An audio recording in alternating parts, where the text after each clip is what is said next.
Suspense.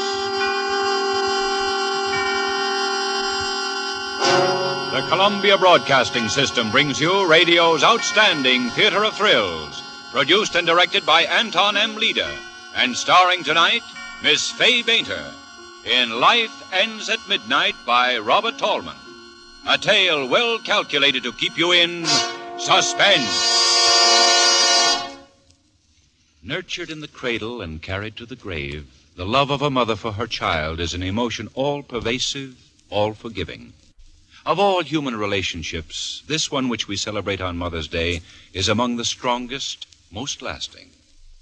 And for most of us, raised in the comfort and security of a happy home, no emotional tie is more warm and welcome. But there are some few mothers for whom Mother's Day represents no joyful memories, no warmth, no tenderness. Instead, there's heartbreak and regret, unhappiness, even terror. Such a mother is the woman of our story tonight, Mrs. Bates. A poor, worn woman, kindly, gentle, forgiving, resigned, but not without spirit. The story's setting? A miserable tenement apartment in the slum section of a large city. The time, today. And now, with the performances of Miss Fay Bainter as Mrs. Bates, Tony Barrett as Walter Bates, and Norman Field as Mr. Chalmers, and with Robert Tallman's story, Life Ends at Midnight, we again hope to keep you in suspense.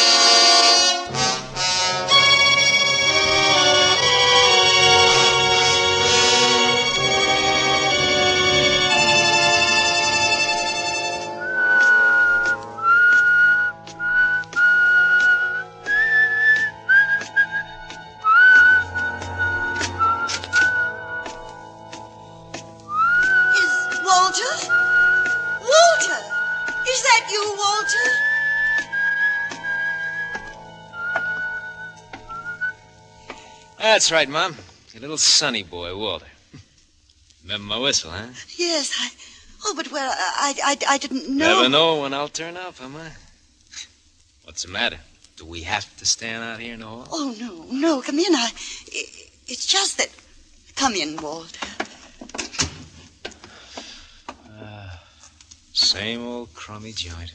I do my best to keep it clean, Walt. Yeah, I know. Regular old Mother Hubbard, huh? You'll have to clean up the whole south of Chicago before you get the filth out of this flea bag. Oh, boy, I'm tired. Up all night in a stinking day coach full of snoring jerks and squalling babies. And babies, they're the worst. All they do is bawl and slobber. You left Pittsburgh last night? 1 a.m. Didn't sleep a wink. Look at that collar, will you? But tomorrow is Monday, and you have to be at work in the morning. Sure. What's the matter? You worried? Oh, no, I just... Then don't just. Can't a guy come home to see his mother once in 6 months? That's a mother for you. You break your back, you sit up all night to see your mother, but one day she tells you have to be at work in the morning. How do you like that? I'm sorry, dear. I did miss you so, but I just worried about... Yeah, I know. Don't worry so much, huh? It makes me nervous. Here, dear. Sit at the table. You must be starved. All right. Now it's like coming home. Oh, my baby. I'm so glad to see you. You did come just to see me, didn't you? Who else? Hetty Lamar? Of course you came to see me. It's just that I always worry so about you, Forget it. What's these? I was just making a chop for my lunch. That's all I seem to have in the house right now. That'll be enough for me. It should be ready in a minute. Now, tell me all about yourself, your job. Never mind about me. Come on. Sit down, Mama. All right. How you doing, huh? Well, I try not to complain, Walter, but things are not easy. Prices high, rents going up all the time, even on this old house. Honest, I don't know what I'm going to do if... You had some bonds Papa left you. You had about $2,000 bonds he left you. Still I'm trying to tell you, Walter, things haven't been easy, and I just... Always the poor mouth. Every time I see her, she's putting on a poor mouth. I'm just saying that things aren't easy. And for me, you think it's a picnic, huh? I got enough trouble, and for what? All year, work like crazy, and for what? A man must work, Walter. A man must work, Walter. Yes, it's true. A man must work and live like a person and not be afraid so that he can sleep at night without worrying about... About what? About a bell ringing at night or a knock on the door in the morning or someone touching you on the arm. Oh, yes. It's a nice feeling and a free feeling to be able to walk down the street in the sun with your eyes meeting another man's without wondering if he's... Shut up! I ain't in trouble again, so stop mouthing at me. Always mouthing at me. You haven't... Now, you know what the judge said the last time, Walter. He was nice. He gave you another chance. He saw you were a really good boy, and he gave you another chance. He got a nice job for you, and you promised to... You mustn't. You're all right, Walter. You didn't do it. A herring on a plate. All your life you're a tomcat in the garbage. Find a fish head and say, thank you, mister. Not for me. You take a chance, you throw away the fish heads. You get one break, you're out of the garbage can for life. You're through with time clocks and shiny pants. You're in the higher brackets, nobody gets at you. You're a mister with a future. You hold your nose when you walk through the day coach to your compartment. You leave the stinks behind and the porter dusts the air in front of you. That's for me. One break, you're hot as a rocket, shooting diamonds for sparks. You're a jet job in a world full of flivvers. A buck gets you two gets you four. Walter. Good for one blonde to kick her or to kiss her. Walter!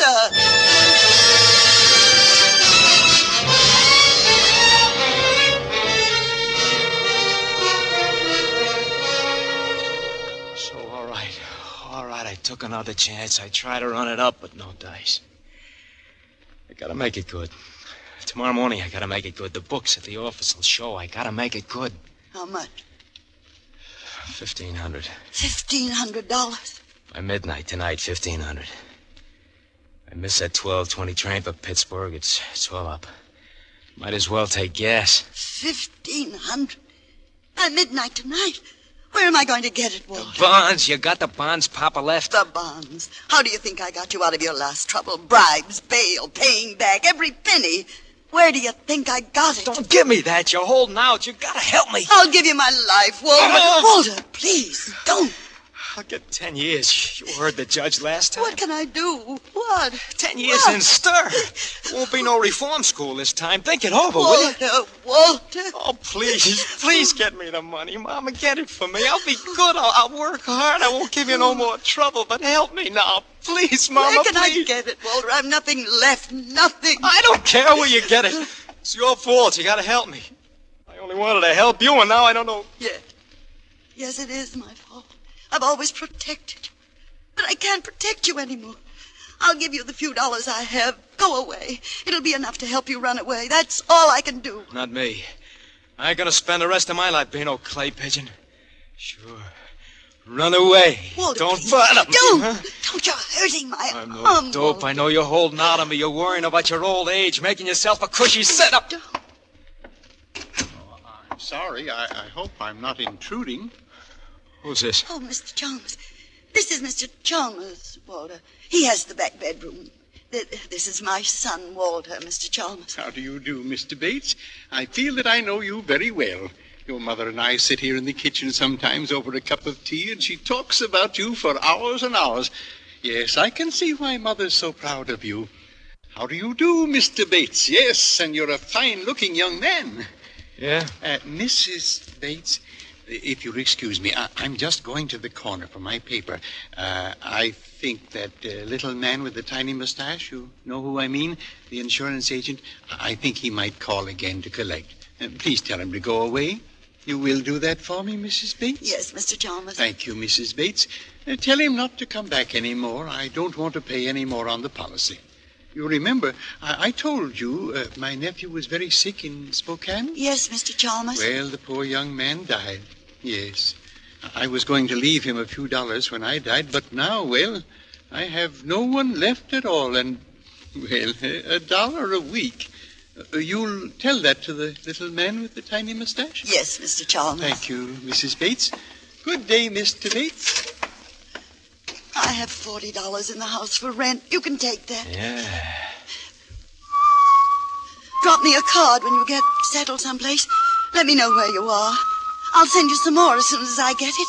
Maybe later I'll be able to straighten it out. Maybe later I'll be able to speak to your boss. I'll promise to pay back every cent. But now you must go away. You must. Mama, tell me something about Mr. Chalmers. He interests me very strangely. Walter. Don't be so nervous, Ma. We got plenty of time. We got till midnight.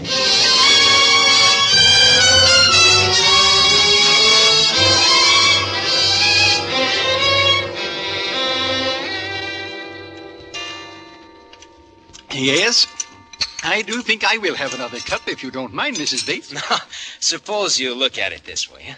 You've been paying $1 a week for, how many years now? Well, I'd say 20 years would be a conservative estimate. All right. 20 years, that's, let me see, $50 a year. Say that's, $1,000 that you paid in. No? Yes, $1,000. This coffee cake, Mrs. Bates, is excellent. You like it? I made it yesterday when Forget the coffee cake. Yeah. Now, let's figure percentage, huh? How many more years you figure to live? Walter. Oh, that's all right, Mrs. Bates. After all, I am an old man, and at my age, one rather, comes to terms with death. It's like the end of a long, busy day. Life ends at midnight, and a new day begins. Yes, Walter, I think you're on the verge of making a very profound observation. My policy is for $2,500, and in the days that are left to me, I certainly will not be required to pay in as much as I've already paid. Well, that's the exact point, Mr. Chalmers. And if you drop it now, will you get anything back? No. You got a straight life with no cash value. If you drop the policy now, the insurance company's the winner. But say that you live another couple of years, you pay a couple of hundred more, and you leave that $2,500 to somebody. Which is the smart thing? I leave it to you. Yes, I should like to think that when I'm gone, I have left something behind for someone. Mr. Chalmers, oh yes, I'll always remember him for this. It's nice to live on in somebody's memory for a little while after we are dead. But A, Mr. Bates, I have no one in this world, and B, I must be very, very frank with you and tell you that I can no longer afford to pay even the $1 a week. You see, I live on That's a problem of the most minor importance. For anybody to invest in you now, $1 a week would be gilt-edged. I mean, for instance, take my mother here. Yes? Now, suppose that you made her the beneficiary. Now, suppose she continued to pay the $1 a week, huh? Now, who could lose on such a deal? Who can lose? Nobody.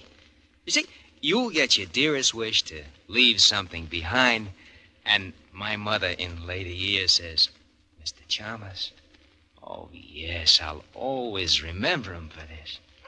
You get the point? Oh, no, I couldn't. Oh, why not? Why not? It's simple. Oh, no, Mr. Chalmers. Let no, Mr. Chalmers decide.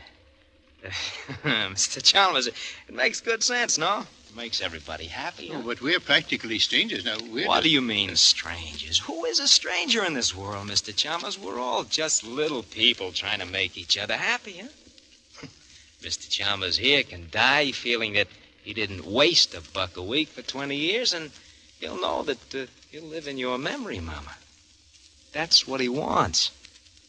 Why shouldn't he have it?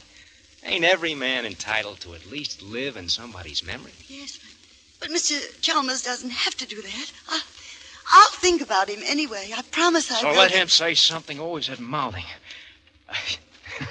Oh, what do you say, Mr. Chalmers? That must be the little man with the tiny mustache. I'll tell him I'm keeping the policy and changing the beneficiary. Swell. Could you let me have the $1, Mrs. Bates?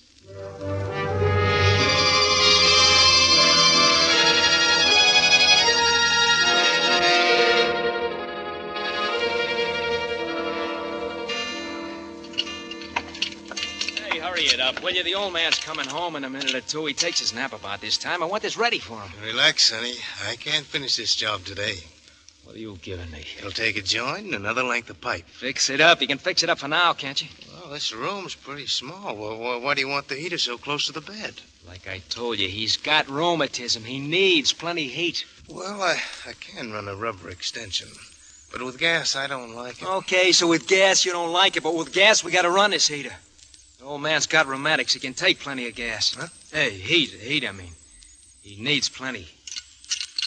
What are you doing now? Tightening this joint. It's tight enough here. Here's your $3. Okay. You're the boss. Bring your tools next time, huh? There won't be any next time, Sonny. What do you give me now? You can get somebody else to do your dirty work after this. So long, Skippy. Skippy. Come on, Skippy. Pull yourself together. We got work to do.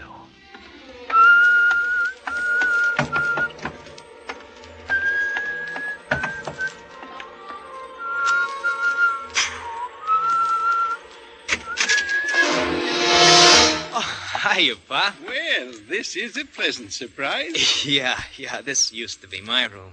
Steam don't come up here so good, so I talked the old lady into fixing this up for you. That was very thoughtful of you, Walter. Oh, thanks. I stuffed the cracks in the windows, too. Zero weather gets plenty drafty in this room. You thought of everything, didn't you, Walter? Oh, yeah. Yeah, ought to work out just fine. It'll do the job, I think. I'm going to take a little nap before dinner. Do you think the heater... Just leave it on. I'll look in after a bit to see if it's okay. Well, now, you needn't go to Oh, all no that... trouble at all, Mr. Chalmers. When I do a thing, I like to do it right.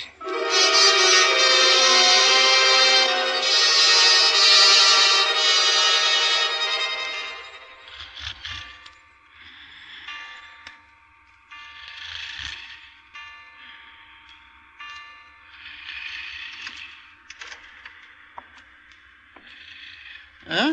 Who's there? Oh, that's you, Walter? Yeah, go on back to sleep, Pop. Just turn the heater off, will you? Get a little stuffy in here. You're a good, considerate boy, Walter. Skip it. Go on, back to sleep.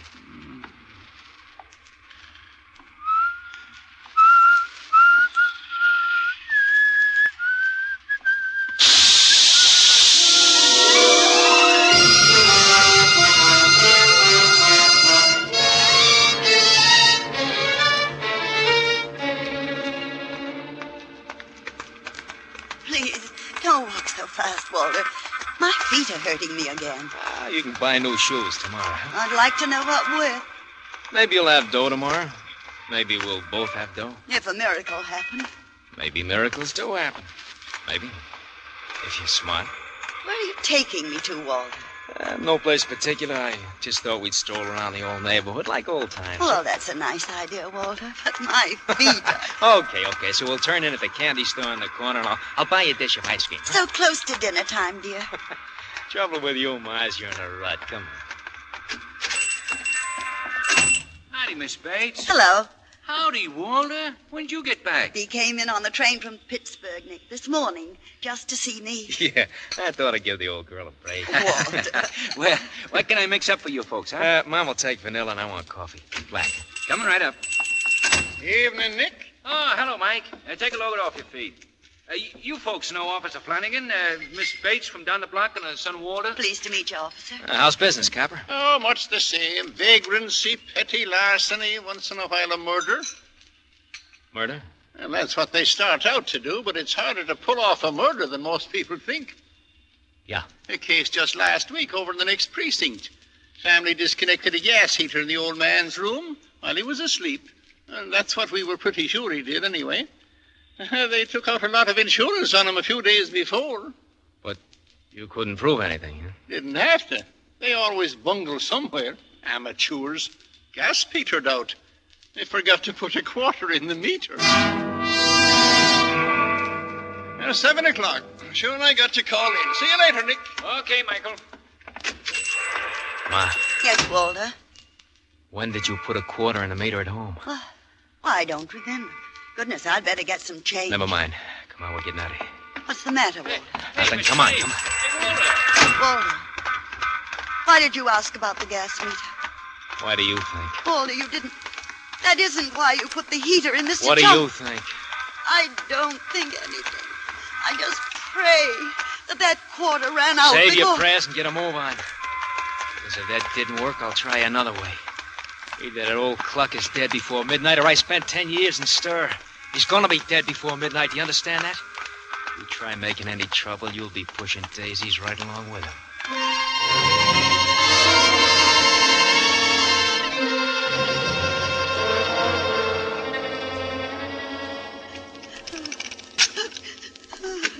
Stop that sniveling now. Go on in there now. If it took, scream your head off or I'll give you a reason to scream. Gas. I can smell it. Come on.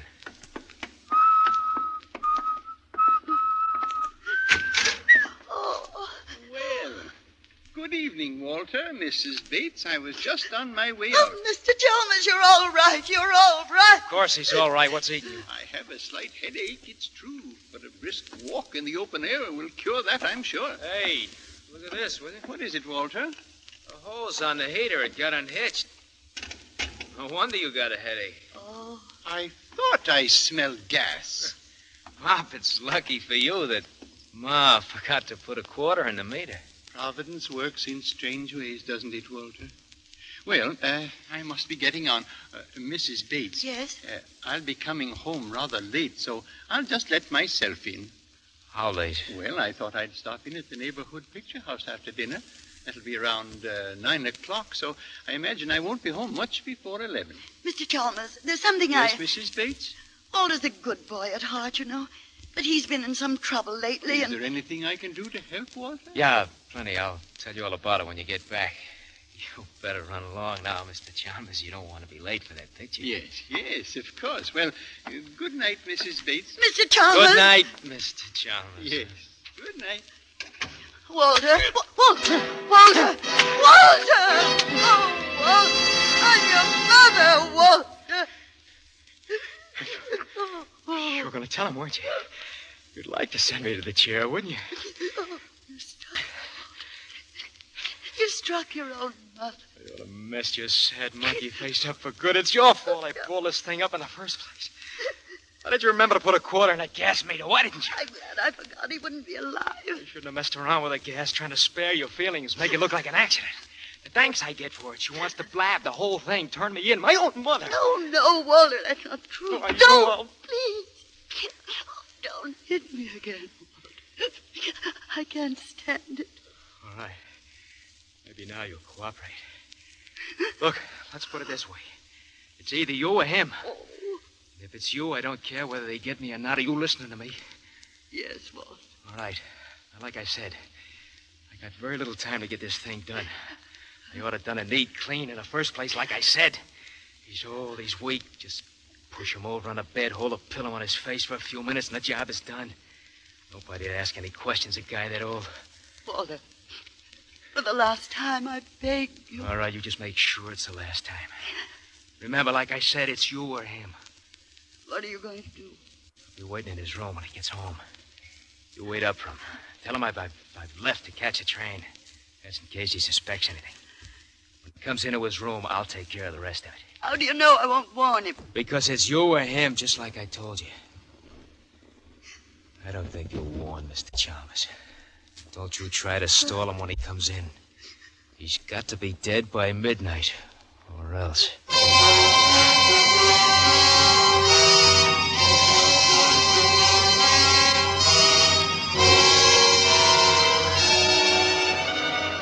It's your evening. Evening, Mr. Chalmers. Joe, I'll have the late edition of the Daily News as usual. Saved one out for you, Mr. Chalmers. Thank you. Good night, Joe. Night. Oh, by the way, Joe, I almost forgot. Can you give me the change of $1? Oh, sure, Mr. Chalmers. Here you are. 50, 75, 85, 90, $1. Thank you. I just happened to think of something I need change for. A little good deed for a friend of mine.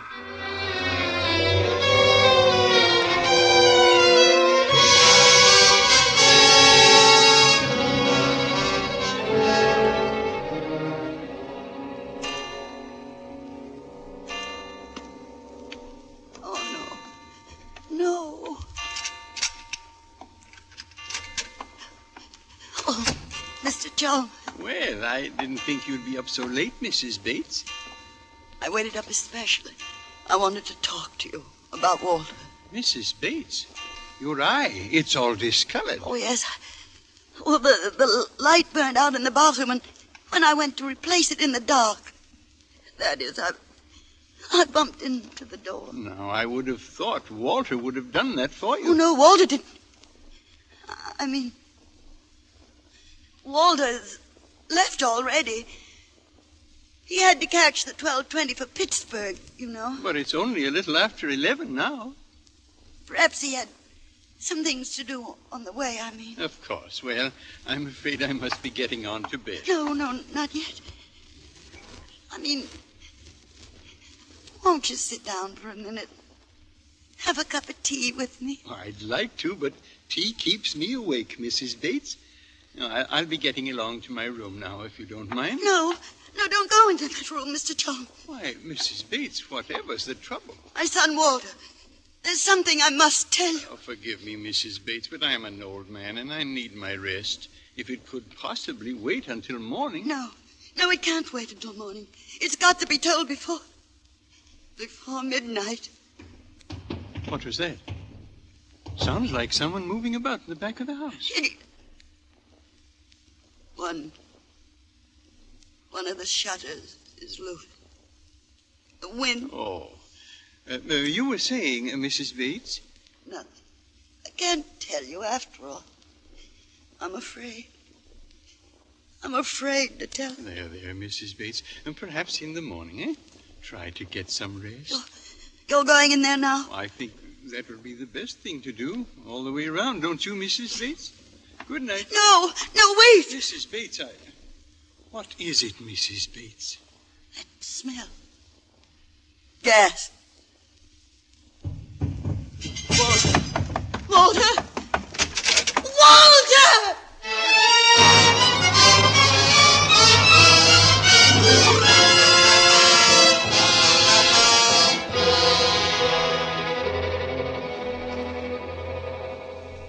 Why don't you lie down for a few minutes, Mrs. Bates? I'll call you when the ambulance arrives. Listen. It's striking 12. Dead before midnight. Poor lad. If only I hadn't remembered to go back for that change. You did it?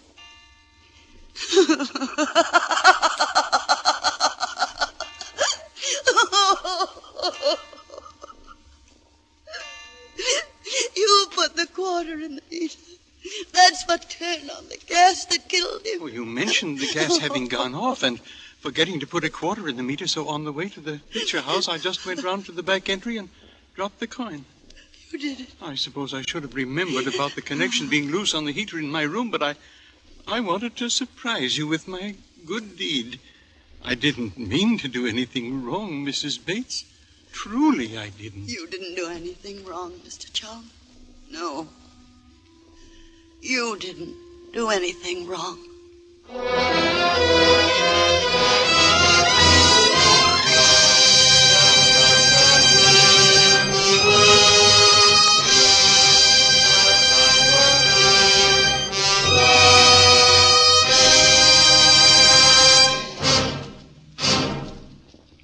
Our thanks to Miss Fay Bainter for her wonderful performance as Mrs. Bates, to Tony Barrett, who played Walter, and Norman Field, Mr. Chalmers. Suspense is produced and directed by Anton M. Leader, with music under the direction of Lud Gluskin from the original score composed by Lucien Moraweck. Miss Bainter will soon be seen in the Warner Brothers production, June Bride. Next week, we return with 60 Minutes, a full hour of suspense, and a story in which a boy and a girl find themselves trapped in an apartment with a dead man, with a short 4 hours to find the murderer and prove that they are innocent. How they do it, if they do it, is the intriguing question in William Irish's 10th story, Deadline at Dawn. A tale well calculated to keep you in Suspense.